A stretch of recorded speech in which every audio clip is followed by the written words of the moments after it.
Jake McCraven for the Daily Campus. You said outside the locker room the other day that the great ones tend to step up and lead in late game pressure situations. Then you immediately said that Sarah would be the one to step up and lead. Did you see that from her in any capacity today? Oh yeah, of course. Whatever happens on game day, whatever happens in a game like today, has already happened a lot during the course of the season. There's nothing that happened today that would make you go, I've never seen that before. So watching Sarah in practice every day and the games that we've played find a level of leadership that sometimes shows itself in how many points she's scored, how many rebounds she's gotten, right? But other ways in huddles, during timeouts, what she has to say. So because I've seen it all year long, I would expect to see it, especially in a game like today.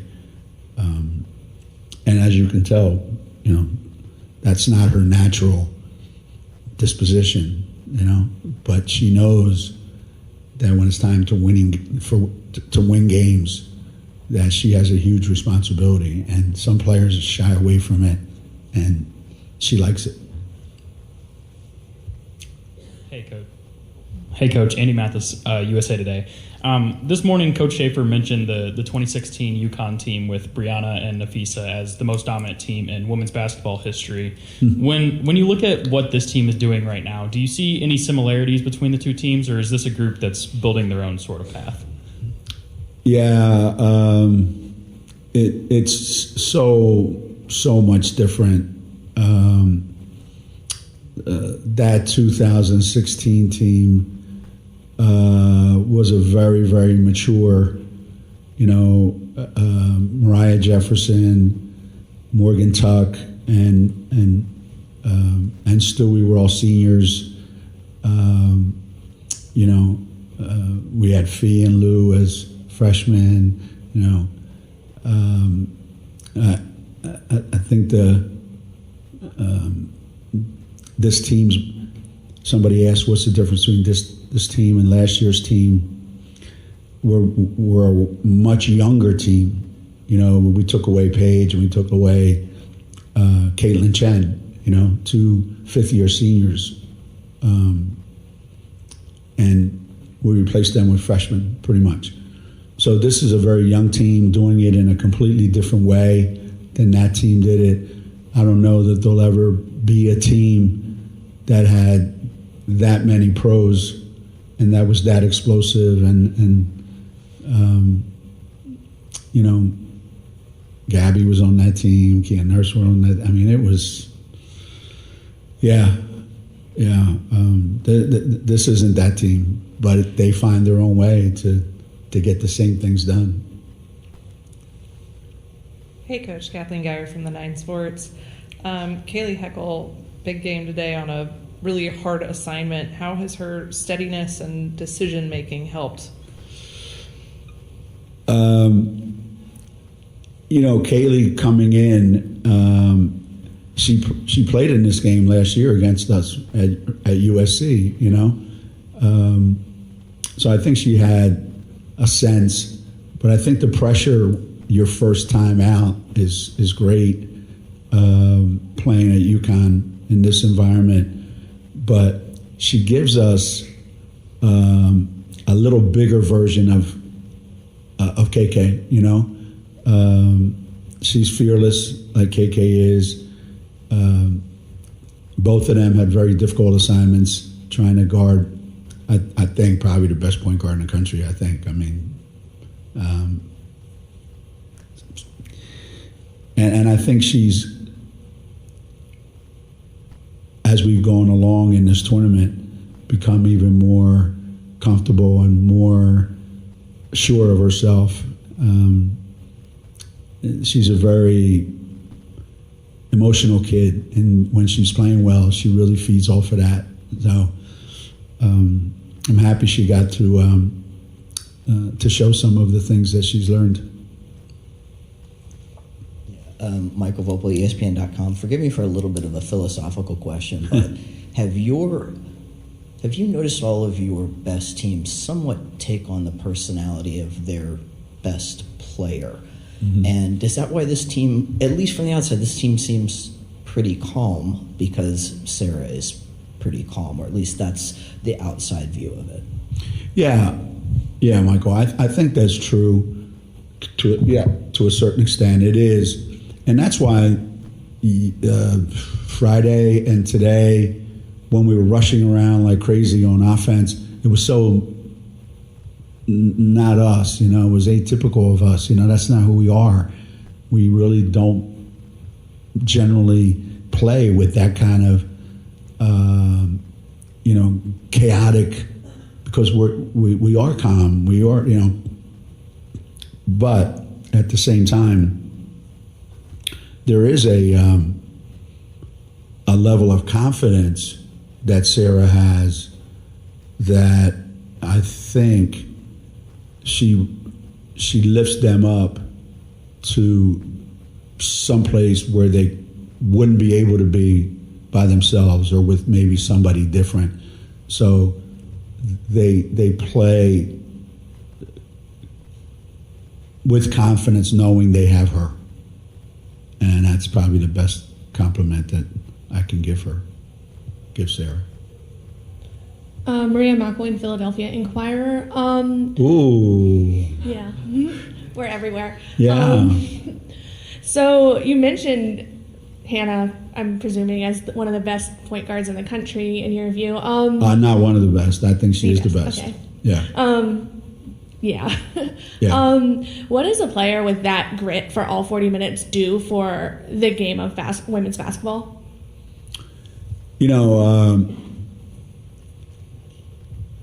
For people that are not familiar with South Jersey, that's just Philadelphia East, right? So she's got a little bit of that toughness,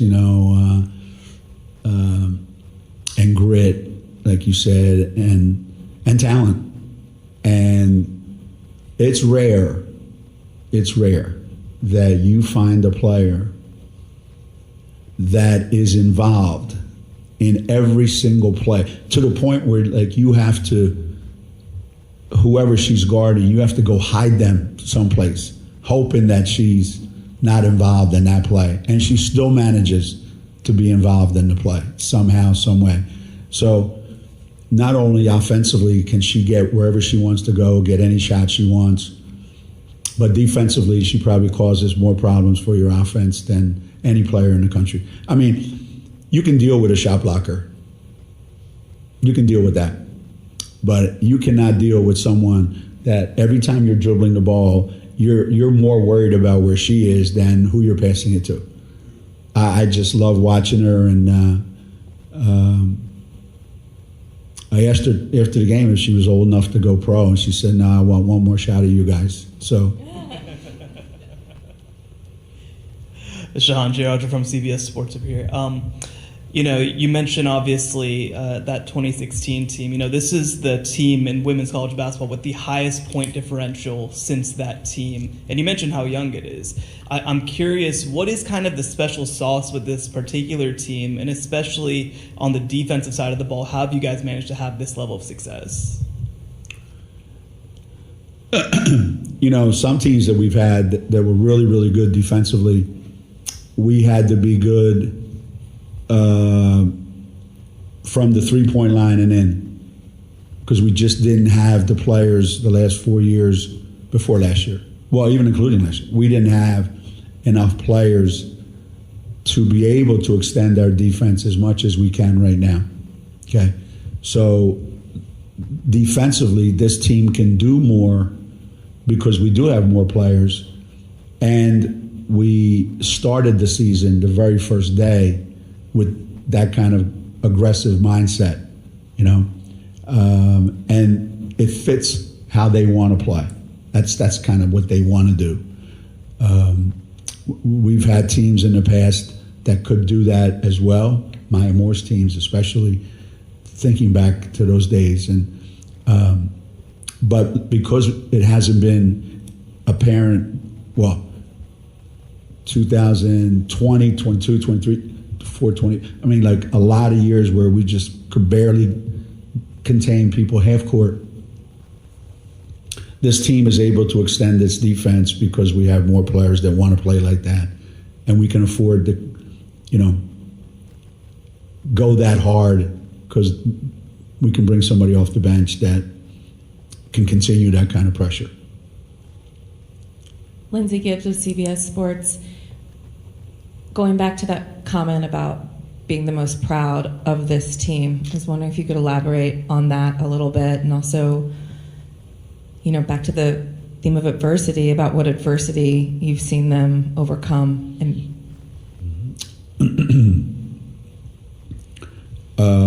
well, everybody knows today's kids, right? So whether you believe it or not, when you say, I'm really proud of you, they go, coach loves us. So sometimes you got to say stuff even if you don't believe it. But I actually do believe what I said, that I am really proud of them, because getting all the way to this point undefeated is a lot of baggage to carry, right? I mean, every day somebody's coming after you to break your streak, or to, you have to carry that. We're undefeated. And so I'm really proud of the way they've handled all this and how they don't let it bother them. They don't get caught up in anything other than what do we have to do today. As far as adversity goes, I would say the adversity is me, right? Every day for 5 months, they have to put up with me. So I try to be for them all the things that can happen at this time of the year that you need to be prepared for. I'm the officials that are calling every single foul in practice. I'm the other team that's making every three. I'm the other team that won't let the ball go in the basket.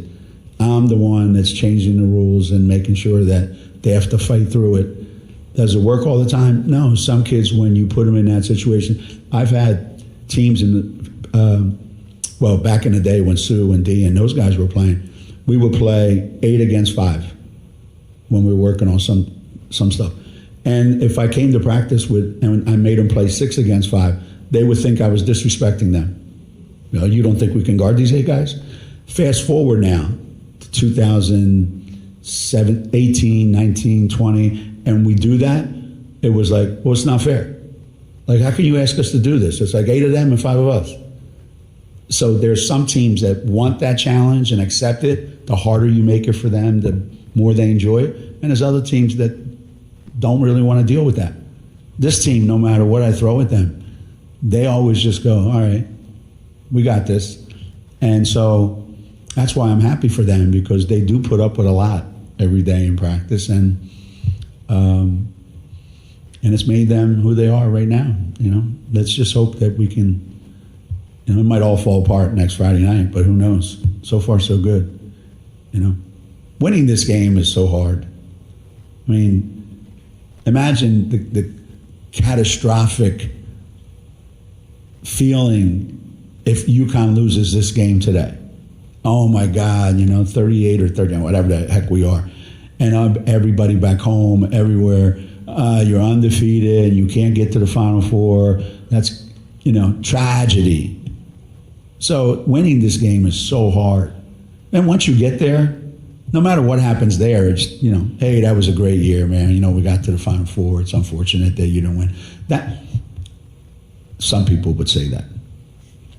So that's why I'm so happy for them to be going to the Final Four.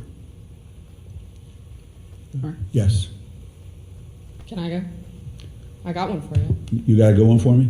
Hopefully. All right. Cassandra Negley with Yahoo Sports. In terms of what you were just talking about, being proudest of this group because of the undefeated aspect of it, what makes this group different and your feelings about them than previous undefeated groups you've had thus far? Maybe because we don't walk around with that attitude.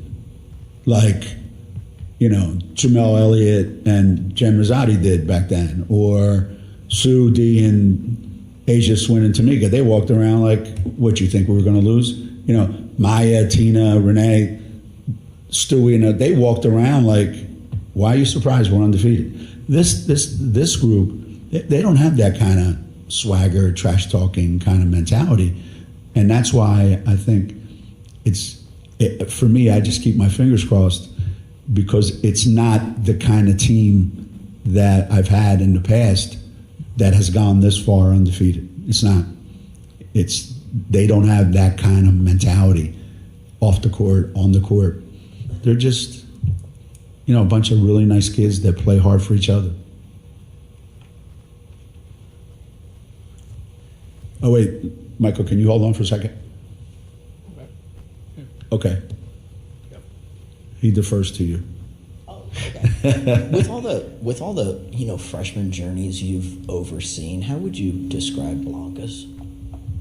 A combination of like Diana, Svetlana,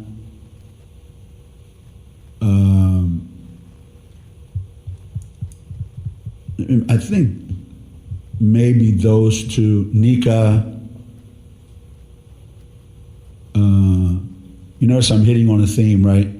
Bunch of immigrant kids, international kids, brought up differently, very stubborn, very hard-headed, very sure of themselves,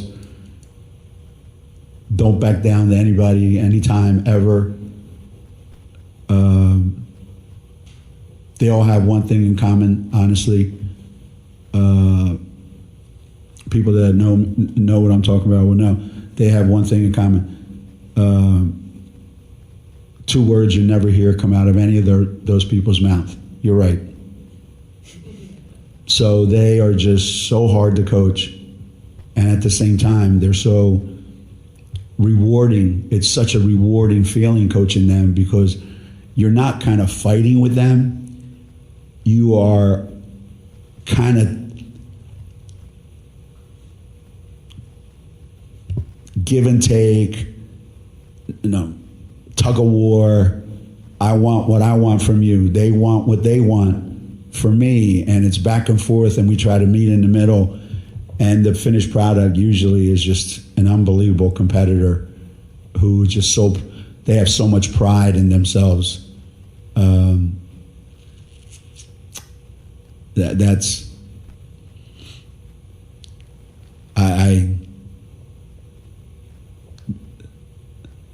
There's never a yes sir from them, which I love. I guess some kids I could tell them whatever I want to tell them, and they'll go, okay. And they'll go do it. They'll try to do it. These guys, if you tell them something they don't want to hear, they just look at you like you're crazy. Yeah, they do. You guys see the Syracuse game? She got out on the court, Blanca got out on the court. First time she touched the ball, she jacked up a three. The next time down the floor, the first time she touched it, she jacked up another three. Third time down the floor, she touched it, she jacked up another one. And I called her over. I took her out of the game. And I called her over and I said, what are you doing? I said, do you know how many shots Sarah Strong has since you got in the game? 0. She looked at me like, so? I ain't worried about Sarah Strong. I'm getting the shots I want. So it's and fast forward, we're playing North Carolina. She comes in off the bench. First time she touches it, she jacks up a three. I think it was an air ball or something. It's like that conversation we had never happened. Right, I'm smiling because I love that kind of stuff. It keeps me young. It keeps my hair gray, but it keeps me young. CJ Vasquez with the Big 12 Conference. Congratulations, Coach, again. With this win, what does it say about this group and the discipline that you bring to this team? I think every coach tries to have a disciplined team, and discipline can mean different things to different teams. I think we are disciplined about some things, but again, our youth and our wanting to make big plays sometimes gets in the way, and So I don't know that we're as disciplined as I want us to be, or they're not as disciplined as they need to be, obviously. But when we need to be, we are. And that, I think, is right now the best you can hope for. Because taking players that want to make plays all the time and trying to teach them when to, that's not an easy task.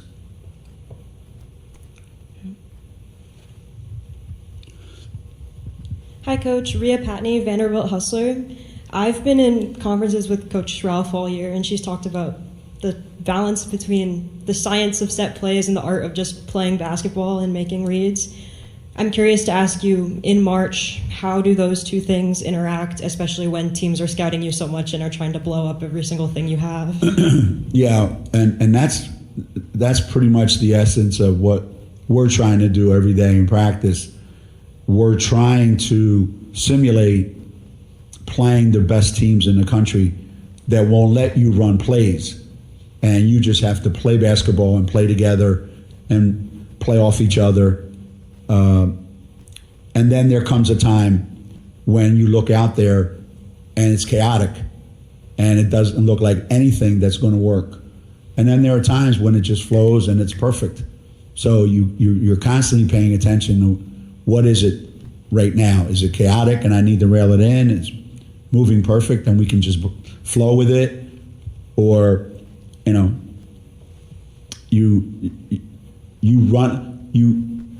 you try to run the play you think you need to run to get that person a shot with the understanding it's probably not going to work. That they're so good defensively, the teams you're playing this year, they won't let you get it. But then whatever option B, C, and D is, then maybe you need to know where to go. And that's that as a coach, any coach, I think it's hard to teach that. But I think all the best teams are able to do that.